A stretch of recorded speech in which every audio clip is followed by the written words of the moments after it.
wafdidii hogaaminayay la taliyaha madaxweynaha arrimaha bulshada ayaa deeq xoolaha gaarsiiyay qaybta TB-da cisbitaalka weyn ee magaalada Laascaanood waxaana halkaas ka mahad celiyay isku duwaha caafimaadka gobolka Sool iyo madaxda ugu sareysa caafimaadka waxaana hadaladoodii kamid ahaa sida tan mahad celinayna deeqda ariga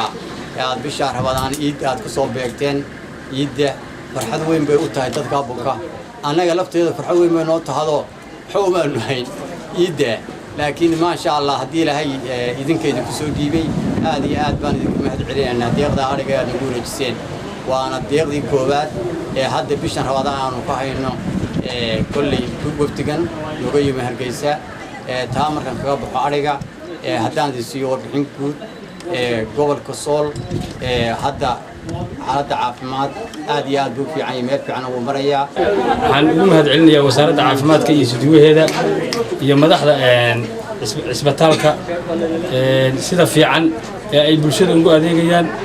أي أوجارسيين ولي بديجان هذا كبحسن مجال هذا عافمات كي وحيابي دتكو بهناين ugu dambeyn la taliyaha madaxweynaha Soomaaliland ee arrimaha bulshada Cabdiwaaxid Cabdiqaadir Cabdiraxmaan ayaa sheegay inay mar walba xukuumadoodu garab taagan tahay sida ay u garab istaagi lahaayeen dadka jilicsan ee ku sugan cisbitaalka waxaan mahad celinaynaa mas'uuliyiinta kala duwan ee caafimaadka gobolka Sool ugu horeeyay Suduwa Bile runtii shaqo wanaagsan oo aad qiimo badan guud ahaan gobolka ka haya sida halkan laga warbixiyay caafimaadka gobolka Sool sanadihii u dambeeyay xukuumadaha kulmiyay isbedel weyn ay sameeyeen waxaa halkan la inooga sheegay 20 MCH oo degmooyinka tuulooyinka gobolka ah 30 MCH oo tuulooyinka iyo degmooyinka gobolka ah in hawlo caafimaad ay ka socdaan intooda badan ay hay'adaha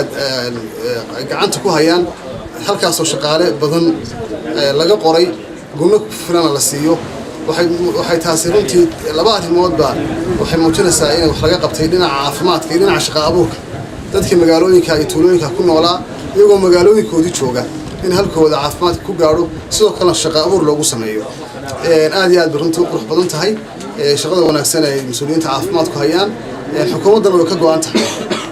kulmiyada madaxweyne Muuse Biixi Cabdi madaxweynaha ka yahay in la sii xoojiyo horumarka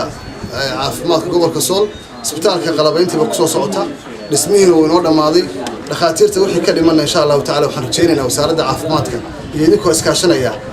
marka qalabkaasi yimaado in loo dhameystiro Farxaan Maxamed Caydiid Somali Cable TV Laascaanood